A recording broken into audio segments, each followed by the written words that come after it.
la Judée à cette époque était sous l'emprise romaine.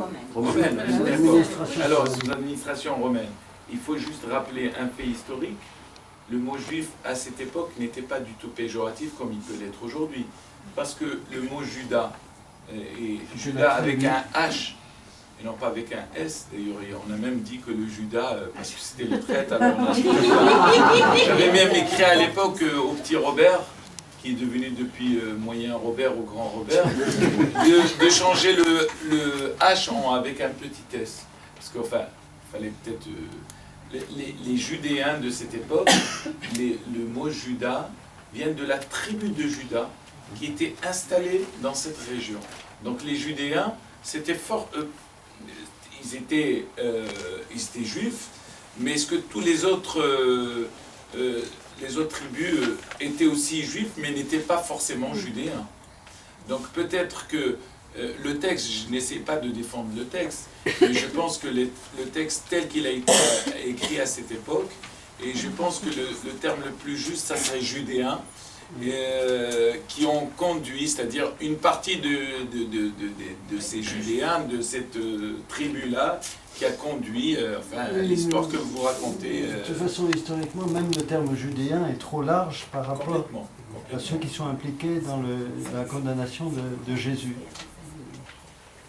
Et on porte cette chose-là qui tient au fait que les premiers chrétiens ont cherché à se démarquer justement de ceux d'entre eux.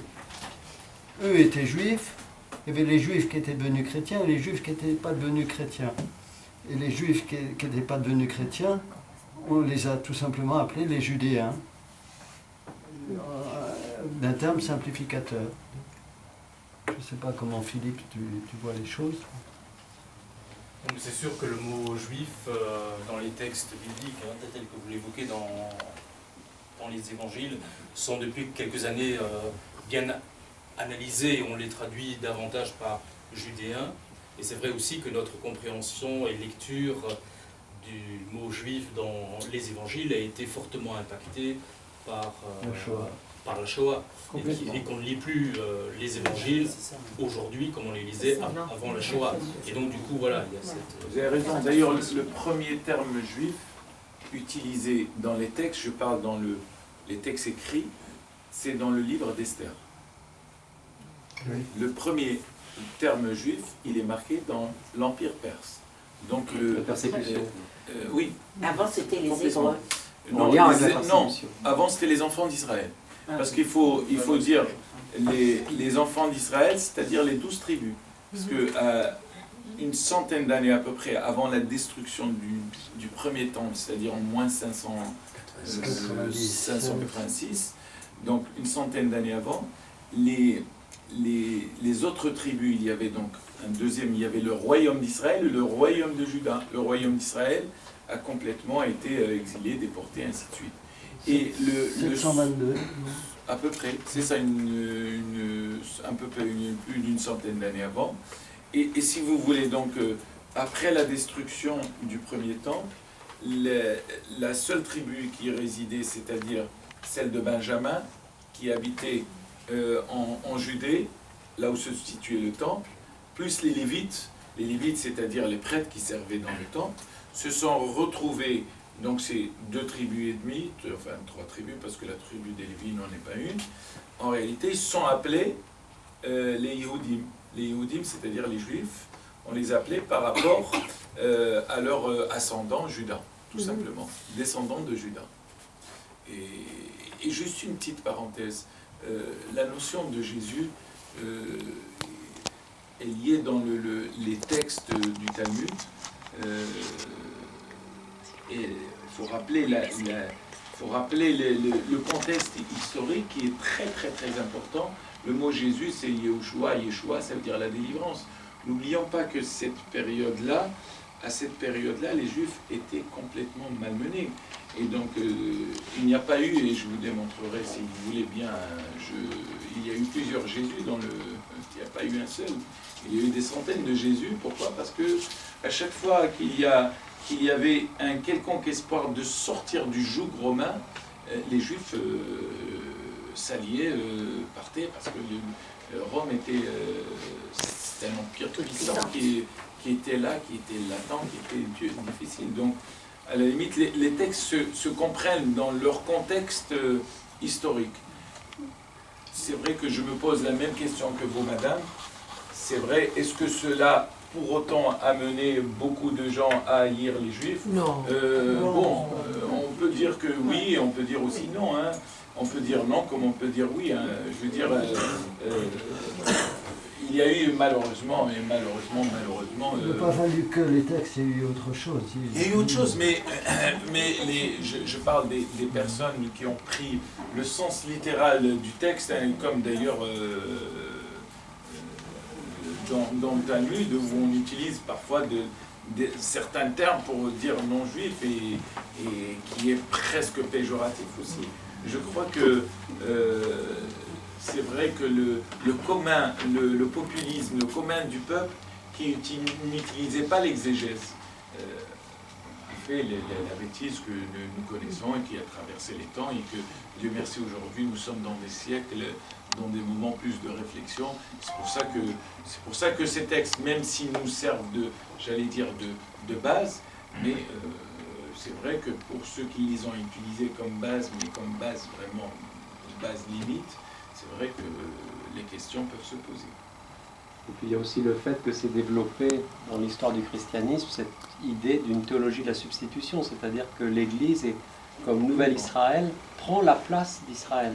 C'est pas Nouvelle Israël dans le sens d'une nouveauté au cœur d'Israël, mais c'était une substitution. Et aujourd'hui, on comprend les choses différemment. Ça s'est développé, surtout, bon, après, évidemment, Il y a une substitution du peuple hébreu qui était avant la Pessah, justement, avant que Dieu fournisse l'étape de la loi à Moïse. Le peuple s'appelait le peuple hébreu, et ils sont devenus à partir de là le peuple. C'est ça, c'est à partir quand ils ont eu l'étape de la loi, que les Juifs sont devenus, le peuple hébreu est devenu le peuple juif. Enfin, non, c'est faux. Inexact. C'est pas juste. Pourquoi? Parce que le peuple juif n'est devenu juif historiquement qu'après la déportation, excusez-moi d'un terme un petit peu difficile, du royaume d'Israël, parce qu'il y avait un schisme, en l'an moins 786, une centaine d'années avant, moins 686, dans le 7 siècles avant l'avènement du christianisme, ne restait que la tribu de Juda. Avant, il y avait des Réubénites, des Siméonites, de la tribune de Simon, enfin pas Simon le coiffeur, mais Simon, voilà, les Issachar, Zébulon, j'ai vu aussi d'autres noms, enfin tous les tribus que nous connaissons, les 12 tribus. Et historiquement, c'est à partir de l'Empire perse, comme je vous ai dit, le terme juif va être utilisé pour la première fois dans le livre d'Esther. Ça veut dire que il est écrit dans ce qu'on appelle le Tanakh, c'est-à-dire la Torah, c'est-à-dire l'Ancien Testament. Nous on ne dit pas ancien, parce que si on dit ancien, ça veut dire qu'il y a on dit nous juste la Torah, on dit testament tout court. Parce que si tu dis l'ancien, ça veut dire qu'il y a on dit testament tout court. Enfin après on s'arrange. Il y a eu la Torah écrite, ce sont les 5 livres. Après vous avez les prophètes et vous avez les hagiographes. Les hagiographes, et dans la partie hagiographe, vous avez le livre d'Esther, d'ailleurs qui relate l'histoire de Pourim, et dans ce livre-là, vous avez pour la première fois, avec l'histoire de Mardoché et de la reine Esther, et d'ailleurs vous voyez que même celui qui va reconstruire le deuxième temple va être le fils d'Assuérus, qui est Cyrus II. C'est sous son règne que le deuxième temple de Jérusalem sera reconstruit. Donc vous voyez l'histoire, elle part de là. Au niveau historique, c'est là. C'est pas. Excusez-moi, il est 18h. J'aimerais qu'on ait quand même le temps d'entendre des remontées de ce qui s'est dit dans chacun des petits groupes. Alors peut-être que d'autres veulent continuer. Non, ou- non, non. si. Alors, donc, le jeudi, ça a été un moment très important, c'est l'institution de l'Eucharistie, qui est extrêmement important pour nous. C'est là, voilà. On va passer plus rapidement. Le vendredi saint, donc, nous célébrons la passion du Christ. C'est la passion, Jésus est mort il a pris sur lui les péchés de l'humanité. Et ce fut une grande souffrance, mais envoyé par son Père, donc il a donné sa vie pour nous. Bon, de toute façon, on verra Voilà, l'autre oui, groupe. d'accord. Donc, la chose très importante, c'est la vénération, le chemin, ce que nous appelons le chemin de croix, que nous célébrons le vendredi après-midi, vers 15h en général, 15h. C'est une heure qui a été fixée. C'est l'heure à laquelle l'heure à l'Évangile laquelle- nous dit que Jésus est mort. Que Jésus est mort. La passion. Et la passion. De la passion. Voilà.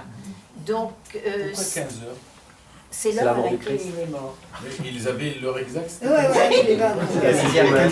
Mais d'après les choses du La soleil, Mais 6e heure, c'est pas 15 heures. Non, c'est 6e heure qu'on le crucifie et à la 9e heure qu'il meurt. Et à voilà, nouveau, voilà. c'est ça. Et à ce moment-là, il s'est passé des phénomènes atmosphériques. Ah, mais je vous donnerai la... Alors, n'importe comment. Donc, il y a 13, ce que l'on appelle des stations, 13 stations. 14. 14 stations, donc je me suis trompée. 14 14 stations. comme les 14 tribus de... Et donc, qui nous rappellent les différents moments génération. de la montée de Jésus, de l'endroit où il a été condamné, jusqu'au Golgotha, où il a été crucifié, entouré à droite et à gauche par deux condamnés. Et donc, il y a eu plusieurs moments où il est tombé, il a été flagellé, une femme, Véronique, a essuyé Ça, c'est un son développement, visage. Voilà. un développement de la piété populaire. Et alors, à chaque C'est pas dans le station- texte évangélique. Non, à chaque station, nous nous arrêtons, on nous lit un texte qui est écrit et nous prions et chantons et voilà. Donc c'est un moment extrêmement important et bouleversant. Qui joue beaucoup sur l'émotion, mais qui n'est pas directement dans la liturgie officielle. Non, mais c'est une façon pour nous De méditer de méditer sur la... Non, c'est important. Enfin, pour